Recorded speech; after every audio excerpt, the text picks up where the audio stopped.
You know, he wasn't just a great baseball player, he was a great American.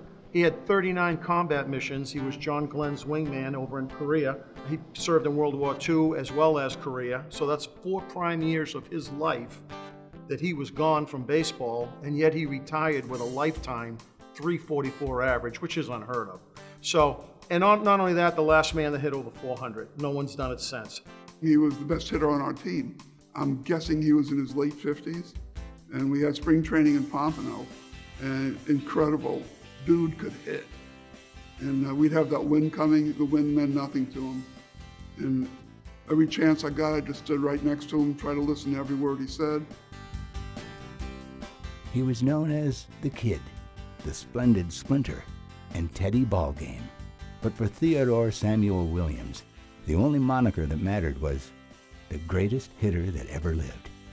Long after he retires, Williams' appreciation for the art of hitting is as strong as ever. So when he's presented with the concept of his own Hitters Hall of Fame in Hernando, Florida, he jumps at the idea.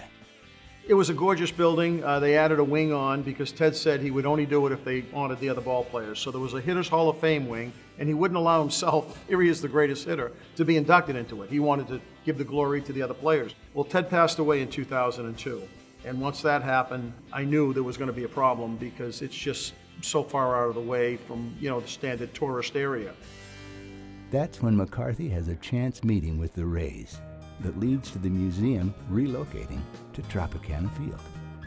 I believe it was fate because there were several places around the country, including Fenway Park, that were interested in maybe doing something down the road, but there was nothing imminent. And we're a charity, and we had to survive, and having all this space here at the Trop, and really a place to not only have a history of the Rays, but a history of all baseball. They had plenty of room, so it was really it was a match made in heaven. It was great. I spoke with Stuart Sternberg, our owner, about that, and said we had this opportunity to bring a ton of great baseball memorabilia into our home stadium, and was he interested? We were very interested, and a great partnership was built from there.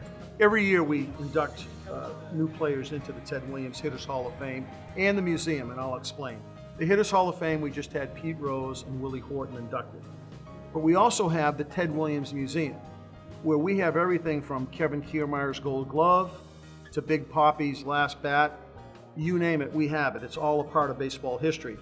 Whatever that piece is, whether it's that your dad grew up loving Johnny Bench and you can come here and see the jersey that he wore, or that you've heard all these stories about the last guy to hit 400 and so you want to check out the museum in his honor, there's something for everyone, and it provides this really great connection to the game of baseball. And of course, that's what we're trying to build here with the Rays.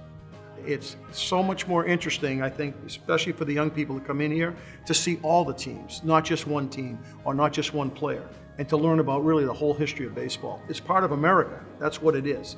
And I think there's nothing more American than probably baseball.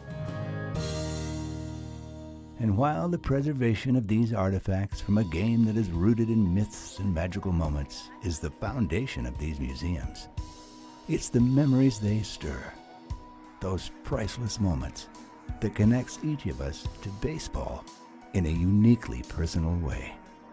It's important for us to be able to tell those stories, not only about Babe Ruth and the great players of the early 1900s and late 1800s, but all the way up to today.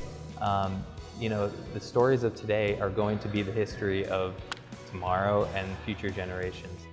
There's a great history to our game, and that the names are eternal.